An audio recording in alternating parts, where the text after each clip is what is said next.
Brought to you by Agilus Diagnostics.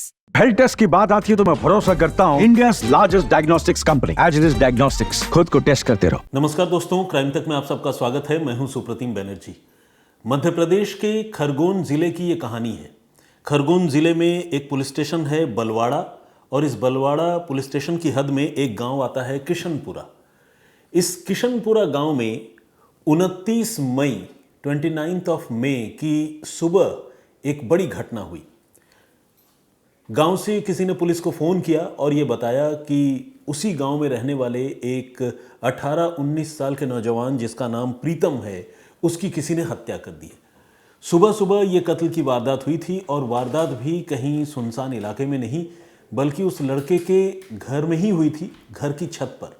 असल में प्रीतम अपने घर की छत पर सो रहा था और किसी अज्ञात हमलावर ने आधी रात को उस पर कुल्हाड़ी से ताबड़तोड़ वार किया और उसकी हत्या कर दी। सुबह जब घर के लोग प्रीतम के देर तक नीचे नहीं आने पर परेशान हुए और छत में गए तो उन्होंने ये रक्त रंजित जो दृश्य था वो देखा, खून से सना हुआ मंजर, और उन्होंने वो फिर घबरा गए, चीखने चिल्लाने लगे। परिवार के बेटे की मौत हो गई थी। उसके बाद पूरा गांव इकट्ठा हो गया और फिर पुलिस को इस बारे में खबर दी गई। पुलिस मौके पर पहुंची तो पूरे परिवार में मातम का माहौल था। लोग हैरान परेशान वहीं बैठे हुए थे, और पुलिस छत पर गई और छत पर जाकर उन्होंने देखा कि वाकई कुल्हाड़ी से बहुत ही बर्बर तरीके से, ब्रूटल तरीके से उस लड़के पर वार किया गया और उसकी हत्या कर दी गई है। अब सवाल यह है कि लड़के की हत्या किसने की, क्यों की? शुरू में तो ऐसा लग रहा था कि शायद मामला दुश्मनी का हो सकता है, लेकिन 19 साल के लड़के की ऐसी किसी से दुश्मनी की बात शुरुआती तफ्तीश में सामने नहीं आई। फिर पुलिस को लगा कि हो सकता है कि ये मामला लूटपाट या चोरी का हो, और चोर आधी रात को उन्होंने घर पर धावा बोला हो और पहले हत्या की हो छत के रास्ते, छत में जो भी सो रहा था, उसके बाद नीचे जाकर कोई चोरी या लूटपाट की कोशिश हुई हो।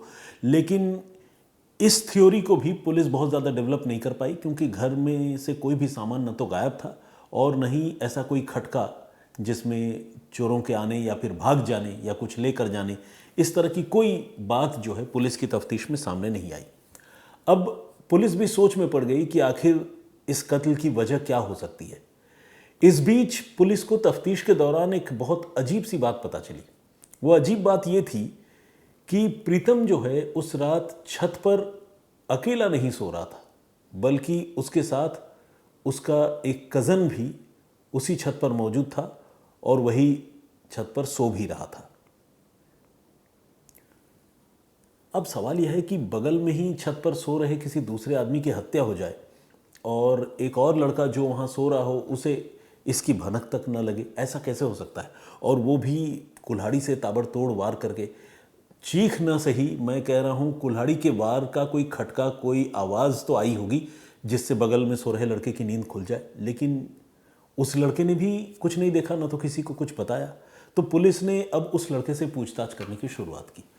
पुलिस ने जब उससे पूछा तो उसने कहा कि वो तो गहरी नींद में था और उसे कुछ भी सुनाई नहीं दिया।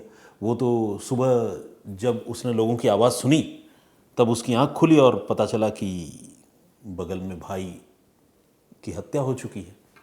अब ये बात भी अपने आप में बहुत हैरान करने वाली थी, और पुलिस ने प्रीतम के इस कज़न को, जो छत में उसके साथ सो रहा था, पास में ही सो रहा था, एक बिस्तर पर नहीं, तो उसे अपनी रडार पर रख लिया और ये सोचने लगी कि इस लड़के की गतिविधि पर हमें नज़र रखने की ज़रूरत है, क्योंकि ये इस कत्ल का चश्मदीद हो सकता है और हो सकता है कि ये कोई सच छुपा रहा हो। लेकिन वो जो दूसरा लड़का है उससे हर तरह से पुलिस ने इंटरोगेशन कर लिया, उसके मोबाइल फ़ोन की अच्छी तरह से जांच कर ली, टेक्निकल इन्वेस्टिगेशन कंप्लीट हो गया, लेकिन पुलिस को उस लड़के की भूमिका इस कत्ल के मामले में बिल्कुल समझ में नहीं आई या नज़र नहीं आई। और इस तरह से धीरे धीरे ये मामला पुराना होता गया और तफ्तीश जो है उसकी चाल सुस्त पड़ गई। तकरीबन महीने भर बाद पुलिस ने फिर से एक बार इस मामले को पूरी ताकत से री इन्वेस्टिगेट करने का फैसला किया। मैं इसलिए कह रहा हूं क्योंकि बीच में पुलिस ढीली पड़ गई थी। अदरवाइज री नहीं है, इन्वेस्टिगेशन चल रही थी, लेकिन वो अपने पेस पर थी और आप कह सकते हैं कि वो पेस जो है काफ़ी कम थी, स्लो स्पीड में जांच चल रही थी।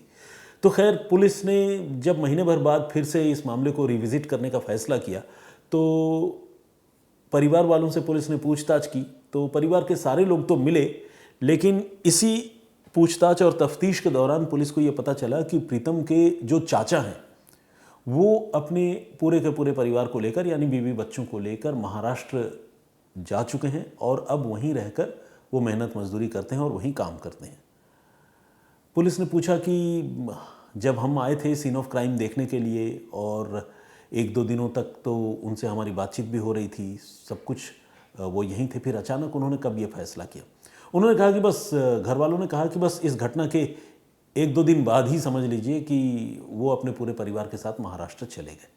अब ये अपने आप में थोड़ी हैरान करने वाली बात थी, क्योंकि जब परिवार में इस तरह की कोई घटना हो तो वहाँ पर तो परिवार जो है वो एकजुट रहता है, साथ में रहता है। जो लोग बाहर होते हैं वो भी मदद करने के लिए या एक तरह से सांत्वना देने के लिए, संबल देने के लिए गांव घर में चले आते हैं। लेकिन यहाँ एक परिवार का जो है एक हिस्सा, मतलब उस लड़के का चाचा और उसके परिवार के लोग जो है वो महाराष्ट्र चले गए। ये थोड़ी बात हैरान कर रही थी और पुलिस अब ये सोचने लगी कि कहीं ऐसा तो नहीं कि इस मर्डर से उस आदमी का कोई कनेक्शन हो, यानी चाचा का कोई कनेक्शन हो। चाचा का नाम मैं किसी खास वजह से नहीं ले रहा हूँ और पुलिस ये जांच करती रही और पुलिस ने फिर ये पता किया कि परिवार के साथ, बाकी लोगों के साथ उस आदमी का जो महाराष्ट्र गया था कामकाज के लिए अपने बीवी बच्चों को लेकर, उनका कैसा रिलेशन था। तो पता चला कि रिलेशन सबके साथ नॉर्मल था, लेकिन हाँ घर में हाल के दिनों में एक आध बार कुछ तनातनी या लड़ाई ज़रूर हुई थी, क्योंकि वो जो अंकल है, जो चाचा है, उसकी बेटी के साथ ये प्रीतम नाम का ये जो लड़का है, इसकी कुछ ज़्यादा घनिष्ठता थी और इसको लेकर परिवार में एक आध बार तनातनी या कहासुनी हुई थी। तो इतनी सी बात पुलिस को तफ्तीश में पता चली और पुलिस को फिर ये लगने लगा कि हो सकता है कि ये उस कत्ल की एक वजह हो, ये एक रीज़न हो। और पुलिस ने फिर तय किया कि वो प्रीतम के चाचा को इंटरोगेट करेगी। इसके बाद मध्य प्रदेश पुलिस की एक टीम महाराष्ट्र गई और उसके चाचा को हिरासत में लेकर मध्य प्रदेश आई। यहाँ पुलिस ने उससे पूछताछ करने की शुरुआत की और कई दिनों तक पुलिस उससे पूछताछ करती रही और कई दिनों तक वो इधर उधर की कहानियाँ सुनाता रहा।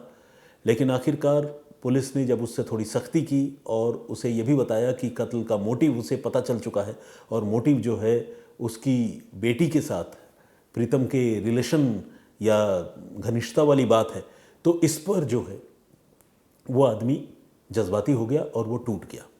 उसने पुलिस से कहा कि उसने बमुश्किल एक रोज़ पहले अपने भतीजे प्रीतम को अपनी बेटी के साथ एक कमरे में आपत्तिजनक हालत में देख लिया था और ये देखने के बाद से ही उसका खून खौल रहा था और उसने तभी ये सोच लिया था कि जब मेरे भतीजे ने रिश्तों की मर्यादा नहीं रखी और उसका उल्लंघन करके मेरी बेटी के इतना करीब आ गया, तो मैं भी अब रिश्तों का लिहाज नहीं करूँगा और जैसे ही मुझे मौका मिलेगा मैं अपने भतीजे की यानी प्रीतम की हत्या कर दूँगा। और इसी प्लानिंग के तहत वो मौके के इंतज़ार में था और वो मौका उसे मिला 28-29 मई की रात को, जब प्रीतम छत पर सोने के लिए गया और मौका देखकर उसके चाचा ने उस पर हमला किया, जिसे अब पुलिस हिरासत में ले चुकी थी। लेकिन अब सबसे बड़ा सवाल ये था कि इस आदमी ने, जिसने हत्या की, इसने 28-29 की रात को ही क्यों चुना? तो इसका जवाब यह है कि 28-29 मई की रात जो है एक चांदनी रात थी और जैसा कि आप जानते हैं, मैंने आपको पहले ही बताया कि छत पर प्रीतम तो सो ही रहा था, प्रीतम के साथ उसका एक कज़न भी सो रहा था। तो ऐसे में उसके चाचा ने कुल्हाड़ी से वार करके प्रीतम की हत्या कर दी और बगल में सो रहे उसके कज़न को पता क्यों नहीं चला? तो इसका जवाब यह है कि वो जो कज़न है वो भी एक नौजवान लड़का है और उसका भी उसी गांव में किसी एक और लड़की के साथ अफेयर था और 28-29 की रात को प्रीतम जब छत पर सो रहा था और उसका वो कज़न भी सो रहा था, कज़न ने मौका पाकर आधी रात को उठकर वो अपनी गर्लफ्रेंड से मिलने के लिए गया और प्रीतम को मारने के फिराक में मौके की ताक में इंतज़ार कर रहा उसका चाचा, जब उसने ये देखा कि प्रीतम का कज़न छत से उतरकर चुपके से चांदनी रात में कहीं जा रहा है, उसे भी इसके बारे में खबर थी कि इस लड़के का भी किसी के साथ अफेयर है, तो उसे फिर इस बात का इत्मीनान हो गया कि इस लड़के को अभी आने में थोड़ा वक्त तो लगेगा। बस ये जो एक छोटा सा टाइम स्पैन था, इसी टाइम स्पैन का उस आदमी ने इस्तेमाल करने का फैसला किया। वो पहले से ही तैयार था, उसे पता चल गया कि अब छत में प्रीतम अकेला है, उसका भाई छत से उतर कर कहीं जा चुका है। वो कुल्हाड़ी लेकर छत पर गया और वहाँ गहरी नींद में सो रहे प्रीतम पर उसने ताबड़तोड़ कुल्हाड़ी से वार करना शुरू कर दिया और इस तरह से उसने प्रीतम की हत्या कर दी। फिर वो नीचे आया, उसने अपनी कुल्हाड़ी अच्छी तरह से पानी में धोई, साफ़ किया, अपने खून से सने हुए कपड़े जो है उसने छुपाए और वो चुपचाप सो गया। सुबह जब प्रीतम की लाश मिली और परिवार के लोग और गांव वाले हैरान परेशान इस बात पर शोक मनाने लगे, तो ये जो कातिल था वो भी परिवार का ही एक मेंबर था, वो भी शोक मनाने लगा। वो कम से कम दिखावा करने लगा कि उसे भी बड़ा सदमा लगा, झटका लगा, हैरानी हुई कि किसने प्रीतम की हत्या कर दी, लेकिन कुछ घंटे पहले उसी ने अपने भतीजे की हत्या की थी। इसके बाद जब कुछ दिन गुजर गए तो खून से सने वो कपड़े, चूंकि इस पर पुलिस को शक नहीं था, परिवार के लोग जो है कोई भी शक नहीं जता रहा था, तो इस पर भी शक नहीं था पुलिस को, तो पुलिस ने इसकी जो बिलोंगिंग्स है उसकी बहुत ज़्यादा तलाशी भी नहीं ली।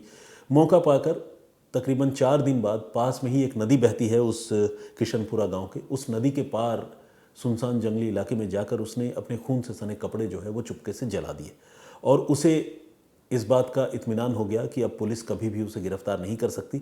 लेकिन रोज़ रोज़ के पूछताछ और सवालों के जवाब देने और शक के घेरे में आने से बचने के लिए उसने ये तय किया कि वो अपने पूरे परिवार, खासकर अपनी बेटी और बीवी और बाकी दूसरे लोगों के साथ जो है वो महाराष्ट्र चला जाएगा। और उसके बाद जैसा कि मैंने आपको बताया कि 2 से 4 दिन के अंदर वो आदमी इस घटना को अंजाम देने के बाद अपने पूरे परिवार के साथ महाराष्ट्र चला गया। और इसी के बाद उसके महाराष्ट्र जाने की खबर जब पुलिस को मिली तो पुलिस को शक हुआ कि इतनी जल्दी परिवार के एक मेंबर ने अपने न्यूक्लियर फैमिली के साथ, यानी अपनी फैमिली यूनिट के साथ क्यों वहाँ से डिकैम्प किया, महाराष्ट्र चला गया। यहाँ पर पुलिस का शक जो है उस आदमी पर गहरा गया।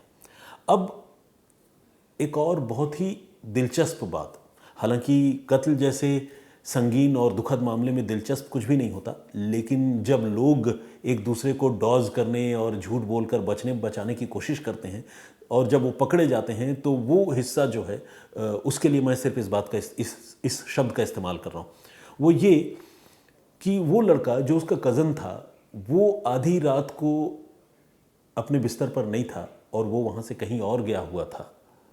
ये बात उसने पुलिस को पूछताछ में क्यों नहीं बताई?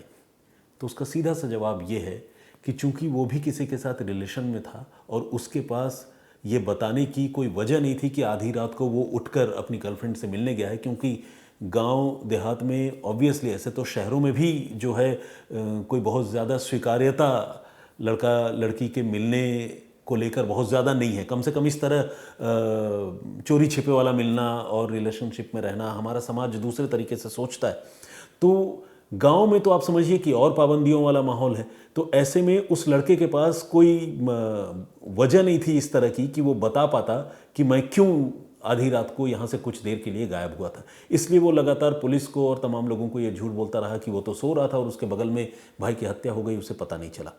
तो इसी वजह से पुलिस उस पर शक भी कर रही थी। लेकिन बाद में जब तफ्तीश हुई और असली कातिल पकड़ा गया तो उसने बताया कि मैं तो प्रीतम को मारने का इंतज़ार कर ही रहा था, मौके का इंतज़ार कर रहा था, लेकिन जब मैंने देखा कि उसका भाई छत से उतरकर आधी रात को कहीं जा रहा है और मुझे उसके भाई की हरकतों का भी पता था कि उसका भी किसी के साथ अफेयर है, तो फिर मुझे लगा कि यही सबसे सही समय है वार करने का।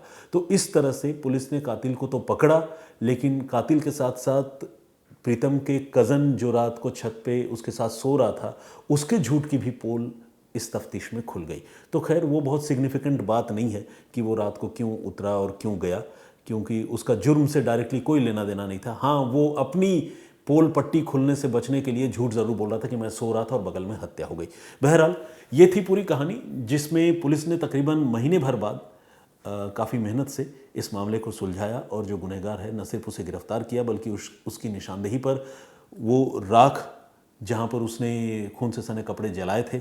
उस राख वाली हिस्से मिट्टी को भी पुलिस ने रिकवर किया, कुल्हाड़ी रिकवर की, मोटिव पुलिस को पता चल गई और गवाही के तौर पर पुलिस ने जो कातिल है, जिस पर कत्ल का आरोप है एटलीस्ट, उसकी बेटी से भी पूछताछ की और उसकी बेटी ने भी ये कहा कि आधी रात को उसका पिता उठकर कुछ देर के लिए कुल्हाड़ी लेकर घर से निकला था।